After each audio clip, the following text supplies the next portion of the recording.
Datangi Maluku Tengah, Pansus DPRD tanyakan progres penyelesaian konflik internal Pelau.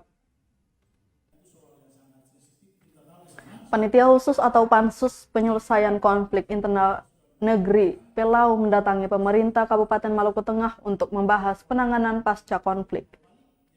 Dipimpin Ketua Pansus Amir Humra, rombongan anggota DPRD Maluku itu disambut Wakil Bupati Marlatu Leleuri dan Ketua DPRD Maluku Tengah, Pat Satuan Kota serta sejumlah perangkat daerah dan Forum Komunikasi Pimpinan Daerah atau Forkopimda di Operation Room Lantai 3 Kantor Bupati Selasa 15 Februari 2022.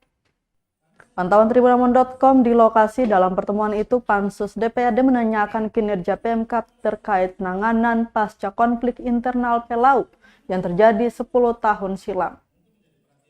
Pasalnya pasca konflik hingga kini masih menyisakan sejumlah persoalan yang belum tuntas, pengungsian salah satunya. Dijelaskan hasil kerja Pansus terkait masalah penanganan pasca konflik internal Pelau akan ditertibkan rekomendasi untuk pemerintah Maluku Tengah dan Provinsi Maluku. Serupa dengan itu, Ben Hurwatubun dalam rapat tersebut menegaskan keberadaan pemerintah untuk menyelesaikan masalah tersebut.